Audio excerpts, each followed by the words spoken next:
Yet they are part of the same scheme, a scheme that pegs both currencies to the euro, a rate determined by the French treasury. The issue at stake is the apex of French policymaking, the CFA franc. Using it, France controls the monetary sovereignty of 14 nations, making up nearly 200 million people. These countries include Benin, Burkina Faso, Cameroon, Chad, Congo, Equatorial Guinea, Gabon, Guinea-Bissau, Ivory Coast, Mali, Niger, Senegal, Togo, and the Central African Republic. And while these nations have a seat at the United Nations and wave their independent flags, it is only the face of imperialism that has changed. The conduct of business has largely remained the same. The big difference is that imperialism used to be spread through tanks. Nowadays, it comes through banks. Many African societies used cowrie seashells as a medium of exchange. These seashells were so widely circulated that by 1800 they had an official exchange rate with the French currency. But as the French Empire colonized deeper into Africa, Paris sought to monopolize these circuits of production and trade. Taxes were demanded in francs, and armed troops were sent to markets, forcing merchants to accept French currency. From the 1930s onwards, France came to dominate the money supply in French-speaking Africa.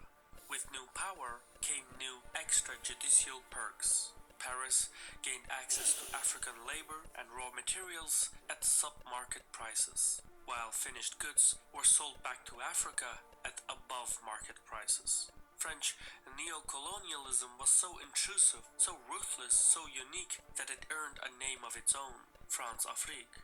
Following World War II, however, things changed. Paris joined the Bretton Woods system, and as a result, the French franc was devalued to set a fixed exchange rate with the US dollar. These fiscal reforms were taking place at a time when Africa was decolonizing itself. A weaker currency only added fuel to the fire. So, to hold on to its African holdings, France conjured a new currency in 1945 called the CFA franc and forced its colonies to adopt it. Initially, the CFA franc was pegged to its French counterpart at a rate of 1.7 to 1, but in 1948 it was increased to 2 to 1. By overvaluing the CFA franc, Paris maintained its economic advantage while crushing Africa's export competitiveness. So in a way, France built its post-war recovery partially to a wealth transfer from Africa. Even the forms of control are those that are invisible. Recognizing this in 1958, France hijacked authentic decolonization by installing local collaborators and granting them statehood. These collaborators became the custodians of France's neo-colonial empire by maintaining the franc zone and French military bases. Only Guinea turned down the offer. Its leader, Sékou Touré, declared that his people preferred being poor in freedom than rich in slavery. Guinea thus rejected the CFA franc, seeking to develop its own currency. France felt it needed to make an example of Guinea, so it cut pensions to war veterans, dismantled Guinea's power grid, and then attempted to block its UN membership. France went as far as to induce hyperinflation by flooding the country with counterfeit bills, all the while funding armed anti-government resistance. Yeah, it got pretty crazy. The plan failed to dislodge Sékou Touré, but Guinea's economy never fully recovered. Likewise, when Togo had a change of heart and sought to ditch the CFA franc, France made another example, this time without loose ends. Togo's leader, Sylvanus Olympio, was assassinated in January 1963. French involvement is suspected, but official records remain conveniently closed. Of itself, further attempts to conceal French imperialism followed. The CFA franc was split into two currencies covering the Central and West African states. By the mid-1970s, their respective central banks were Africanized and moved to Yaoundé and Dakar. Though local Africans staffed these institutions, there were no fundamental policy changes, and France retained veto power over the banks' governing statutes. This included a requirement that member states deposit half their exchange reserves at the French Treasury plus another 20% for financial liabilities, meaning member states retained access only to 30% of their money. Moreover, all foreign exchange conversions were to pass through the French Treasury. The way this fiscal policy works is by operations accounts. These are special accounts held at the French Treasury. The denominations are in euros, but when accounts are in credit, the African central banks effectively place their foreign exchange reserves at France's disposal. But when the central banks' accounts are in debit, they are obligated to pay interest to the French Treasury. In other words, CFA member states pay France to hold on to their money. Even more unsettling, no one knows what France does with the money. The French Treasury does not disclose this information even to CFA franc nations. So, many times. France-Afrique. France-Afrique. France-Afrique. But is France-Afrique really over? Let me explain. But first, do you know what France-Afrique means? Let's have a look.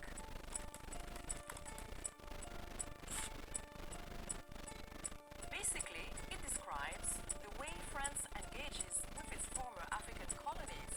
The term was first used by the Ivorian president Félix Houphouët-Boigny in 1955. 70 years later, the term France-Afrique is still being used, but now it is used as a negative term. But why? Let's ask our experts. En fait, ce terme est très vite devenu une façon péjorative de qualifier les relations entre la France et le continent, notamment en raison du côté à la fois obscur et interpersonnel qui était associé à la politique menée dès l'époque du général de Gaulle. However imperfect, the relationship stayed strong. France's hold continues over the region. The CFA franc, a currency used by 14 African countries like Cameroon or Senegal, is printed in France. Also, did you know the largest French-speaking country in the world today is the Democratic Republic of Congo?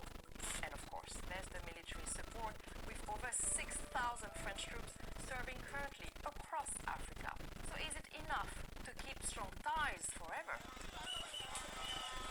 Over the last few years, a growing number of people across Africa has been voicing their anger at France's interference. So are all friends turning into foes? Let's take Mali for example. A decade ago, France intervened in its former colony after Islamists launched a push to the southern part. First, the French troops were hailed as heroes, but then Les relations entre la France et le Mali se sont en réalité dégradées beaucoup plus tôt qu'on ne le croit en général. Le fait que l'armée française, victorieuse dans le nord du Mali, n'ait pas autorisé l'armée malienne à pénétrer avec elle dans la ville de Kidal a été considéré comme une trahison. Par la suite, très vite sont apparues de véritables divergences stratégiques entre la France et le Mali. from heroes to becoming villains, France was asked to leave. Mali is even considering relegating French in order to promote local languages. Also, France is no longer the prime business partner as some countries turn to China for doing business. Is it the end of the relationship? Pour éviter la répétition de l'histoire, il existe une autre voie que nous poursuivons désormais depuis 6 ans. Une autre voie qui consiste à ne pas réduire l'Afrique à un terrain de compétition ou de rente et à considérer les pays africains comme des partenaires avec qui nous avons des intérêts et des responsabilités partagées. Et au fond de bâtir une nouvelle relation équilibrée, réciproque et responsable. But why is it so hard to break up? Il existe toujours aujourd'hui des relations très intimes entre la France et le continent africain, notamment avec ses entreprises, et on voit également que les rapports de la diplomatie française avec des régimes considérés comme autoritaires et qui sont au pouvoir depuis des décennies continuent à donner un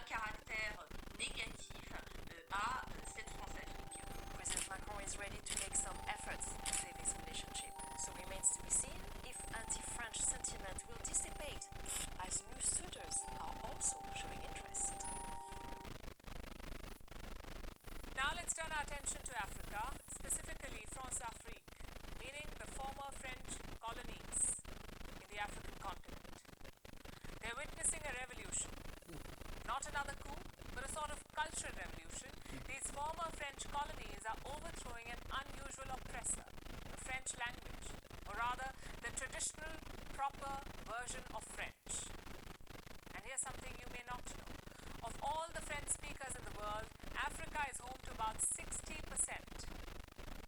And in a few decades, this will go up to 80%. 80% of the world's French speakers will be Africans. The Democratic Republic of Congo already has more French speakers than France. So obviously, local African languages are influencing their French and changing the French language. Here's our report. What comes to your mind when you think of the heart of French culture? Perhaps you think of the Eiffel Tower or the Arc de Triomphe, maybe a moonlit stroll along the bank of the Seine River.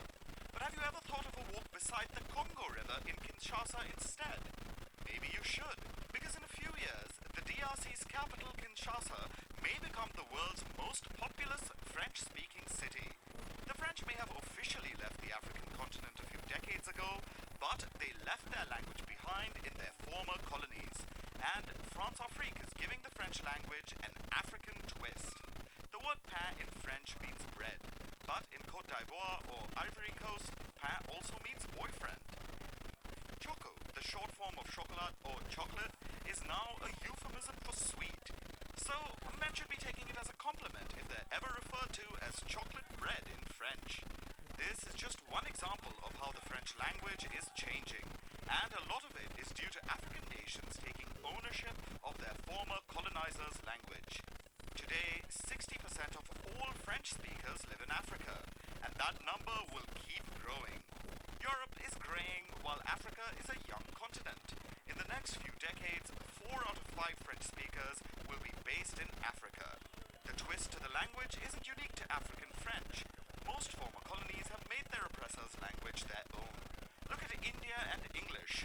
Have you ever heard of the term prepone? It's the opposite of postpone, short for bringing some predetermined arrangement forward in time. This handy little word isn't technically proper English. It's an invention by Indians, and the English language seems far less cumbersome because of it. There are, of course, numerous other examples. Terms like doing the needful, passing out of school or college, or going out of station are all Indianisms. In much the same way, Africanisms are bound to leave the French language a bit more joyful. Ironically, France, the country which coined the term lingua franca, may linguistically get left behind, especially considering some of their more recent moves. Last month, French President Emmanuel Macron inaugurated one of his most expensive cultural projects, the International City of the French Language. It's a museum located in northern France, one that's dedicated to preserving classical French. The museum may actually be a good idea, because of how Africa has been reacting to its colonial past lately. Some former French colonies have moved to remove French as their official language. Mali and Burkina Faso have done it this year. Others may follow. But even if they don't remove it, the former African colonies will continue putting their spin on the French language. So maybe Macron's museum will be the last place to find classical French. As for Africa, the French there will remain a little sweeter, or should we say, choco. Earlier this month, protesters in the capital Niamey chanted "Down with France" and waved Russian flags. Later, a crowd attacked the French embassy, forcing a hurried and slightly embarrassing evacuation by French officials. This isn't the first time we've seen this sort of thing either. Last year, after the coup in Mali, protesters carried flags with "Death to France and its allies" and praising cooperation between Russia, China and Mali. Now, it's generally not a great idea to infer too much from a couple of flags, but it's nonetheless clear that France's influence and popularity in Africa, especially in its former colonies, is waning. So, in this video, we're going to take a look at how French-African relations have developed since the end of colonialism, and what might happen next. Africa. The answer that first comes to mind is colonialism. Without going into too much detail, much of Africa, especially West Africa, was colonised by France in the 18th and 19th centuries. Other European countries, including Britain, Belgium and Portugal, also had colonies in Africa, but France today has more influence in its former colonies than its peers. For instance, France is the only of these countries to still have military bases in its former colonies, and in the past, the French military has been conspicuous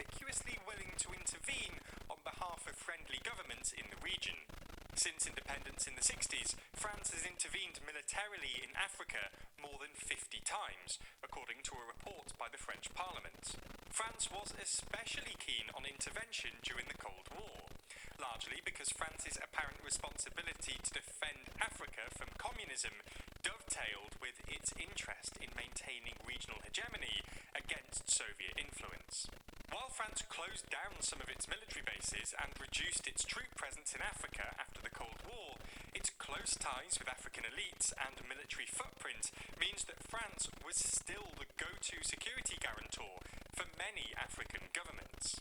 As well as political and military influence, France also has economic influence in its former colonies. The most obvious manifestation of this is the CFA franc, which many of these countries use as their national currency. For context, the CFA franc refers to two currencies, the West African CFA franc and the Central African CFA franc, which are both pegged to the euro and require member states to deposit half of their reserves with the French treasury. While the pros and cons of this currency are disputed, some people see it as a form of financial neo-colonialism, and it's been a point of contention in West African politics for years. But while colonialism obviously plays a role, France's acute unpopularity in Africa is actually a relatively recent phenomenon. As recently as the early 2010s, France was pretty popular, or at least more popular than it currently is in the continent. In 2013, for example, after France deployed thousands of troops in Mali as part of an anti-jihadist operation at the invitation of the Malayan government, then President Francois Hollande was met with cheering crowds when he visited the capital, Bamako.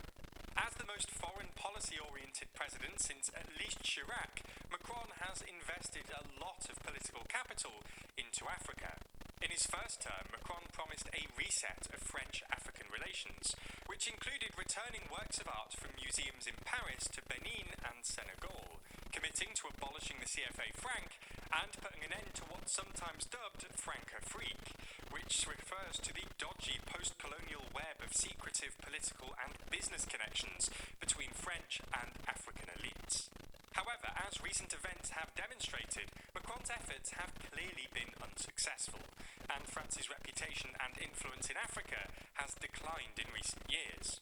As we see it, there are three reasons for this. The first is the fact that the French military has been unable to dislodge the jihadists terrorizing the Sahel. Despite both the UN and France deploying thousands of troops to the region as part of Operation Barkhane, which ended in November of last year, the number of jihadist-related attacks is still rising, and political instability is spreading throughout this region of Africa.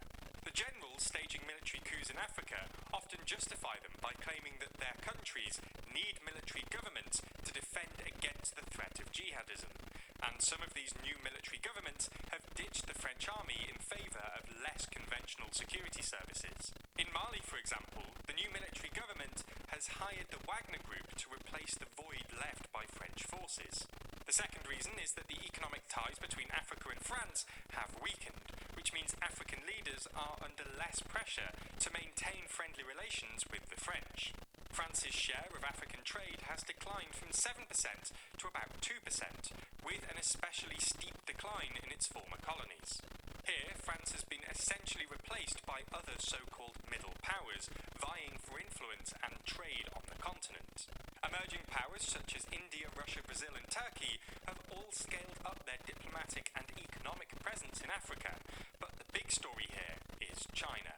Having accounted for less than 1% of Africa's trade in the early 90s, China now accounts for an astonishing 17% of all African trade, with Chinese firms essentially providing cheap components and manufacturing in exchange for natural resources.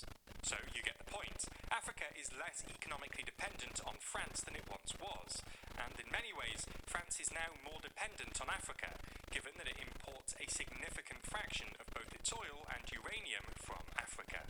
The third reason France's unpopularity in Africa is waning is the fact that France, and to be fair, the West more generally, just hasn't done enough to counter the information war that's being waged against it in Africa by countries like Russia and China, who try to paint the West as hypocritical and incompetent neo-colonialists. This this can land well with a new generation of African politicians who are generally more anti-colonial than their predecessors and more open to new alliances. A French financial market regulator had just sent a troubling report to the Paris Public Prosecutor's Office regarding a shady investment made by one of France's big oil company and a prominent French bank in supporting this failing Texas group run by a man with powerful connections. This report raised concerns about the conditions under which these investments were made, possibly by involving potential financial misconduct. Soon enough, what started unraveled something much bigger. Fast forward to August 18, 1994. This suspicion led the Paris prosecutor to launch a formal judicial investigation for, quote, abuse of social property, led by this influential French judge, known for her work on financial and corporate corruption cases, Eva Joly. This investigation soon widened as investigators found evidence of this company's shady dealings in Spain, Germany, and most interestingly, the African continent, where they used cash and influence to secure lucrative oil deals from some African leaders, often at the expense of their country. The investigation would go on for more than 8 years, generating more than 45,000 pages of documents as investigators uncovered what would be known as one of the biggest fraud inquiries in Europe since the Second World War. But the question is, what role did Africa play in this huge fraud? How did this French company come to hold such a big influence in Africa, and who were the people involved in this scandal? This is one of the most corrupt oil cabals in the world. 3. France, determined to secure its energy independence, founded ELF as a state-run oil company under former President Charles de Gaulle. But as years passed by, ELF became much more than just a simple oil company. It turned into a secret weapon for French politics, especially in Africa. Having established this company, France was soon confronted with one major problem. Its reliance on Algeria for oil was unsustainable, especially because the African country had gained independence in 1962 and nationalized its oil. Soon enough, ELF discovered Gabon and they started working there. Even though Gabon was already independent in 1960, it would later become a key player for oil policy in France. You see, France had a complicated relationship with its old African colonies after they became independent. Even though these countries were officially free on paper, France still wanted their valuable resources like oil, gas, uranium, and gold. At the same time, these African countries needed investments from France. This interdependence created a system called France-Afrique, a secret network of political and economic connections that allowed France to maintain control over its former colonies. Now, at the center of this secret network were two influential men, Pierre Guillemot and Jacques Foccart. Pierre Guillemot, the first chief of ELF, was instrumental in transforming this oil company into more than just a business entity. Under his leadership, ELF became a key financial instrument for covert French activities, particularly in Africa. Guillemot envisioned the company as a vehicle to support France's strategic interest, creating a hidden network of funding for operations that went far beyond oil. Now, working closely with it, he was President Charles de Gaulle's chief advisor on African affairs. Foccart was the architect of what came to be known as France-Afrique, a system that sought to maintain French dominance over its former African colonies through political, economic, and sometimes military means. Foccart operated behind the scenes, leveraging ELF's vast resources to strengthen pro-French regimes while undermining opposition movements in the process. A similar story played out here. ELF played a major role in the Congo's oil industry starting in 1972 with the country's first offshore oil rig. However, its operations became highly controversial due to accusations of corruption involving Congo's longtime leader, Denis Sassou Nguesso, in the late 1970s. Congo, at the helm of this shady empire, was this man, Loic Le Floch Prugent, who served as ELF CEO from 1989 to 1993. He was appointed by former President Francois Mitterrand after leading the state railway NSCF. And under his watch, the company's secret slush fund grew larger and its network of bribes and kickbacks became even more elaborate. He convicted of embezzling 180 million euros from slush funds during his 4 years in charge. He was in prison and fined 375,000 euros. Nadia Shelby, and as you may have gathered from my surroundings, this week we've crossed the Mediterranean to take you to Tunisia, where we're looking into that untranslatable word, francophonie.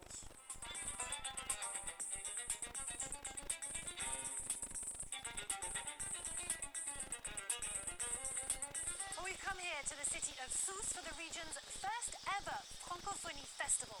So what is Francophonie and how much of a footprint does it have worldwide? Take a look.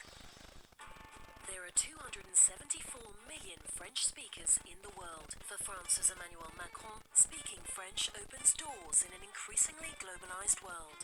But what many don't realize is that there are more French speakers in Africa than Europe.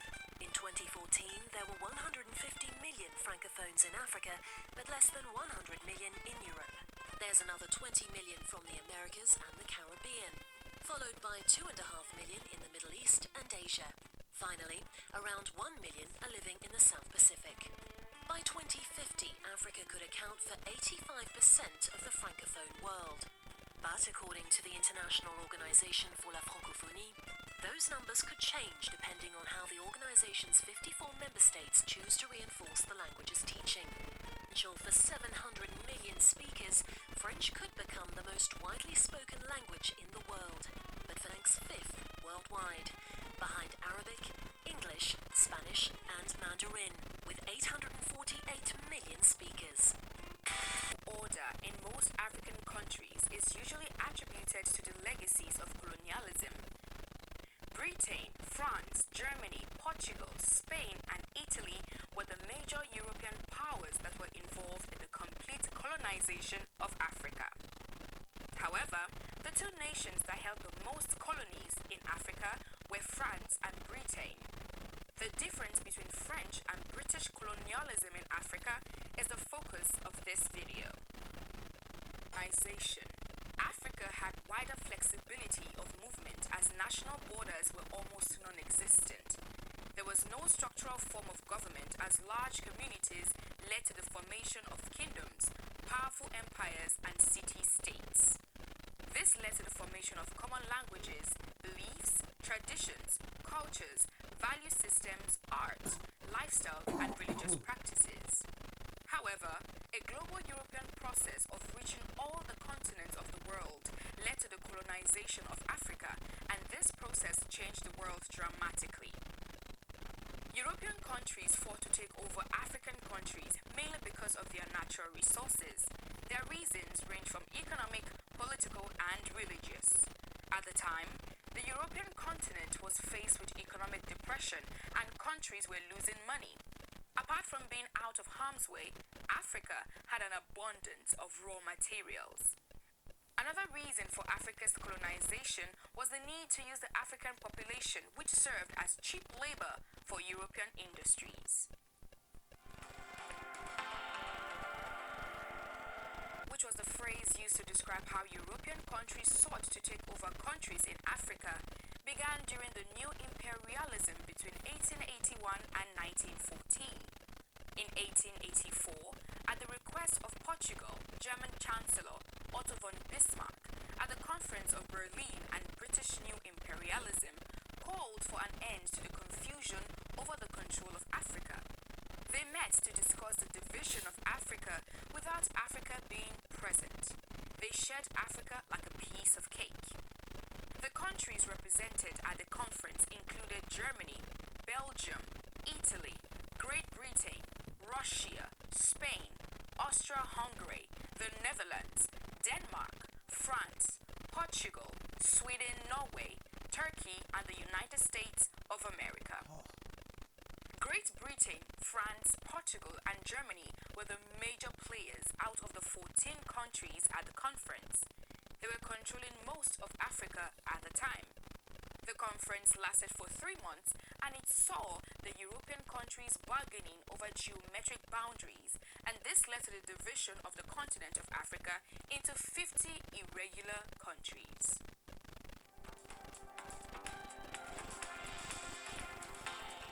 Also saw them fighting over the acquisition of Africa's territories. By 1900, the majority of Africa had been colonized by 7 European powers: Britain, France, Germany, Belgium, Spain, Portugal, and Italy. These powers established colonial state systems which were authoritarian and bureaucratic and were the machinery of administrative domination to facilitate effective control and exploitation of the colonized societies. However, these European countries were successful in colonizing Africa rapidly, mainly because of the rivalries between African leaders. Kings and chiefs were competing with themselves over who was the wealthiest and most powerful, and the Europeans took advantage of this by luring some leaders to their sides to join forces with them to fight their rivals. Also, the sophisticated weapons which the Europeans possessed and the Africans lacked made the continent vulnerable to their domination. They took control of colonies using force and violence.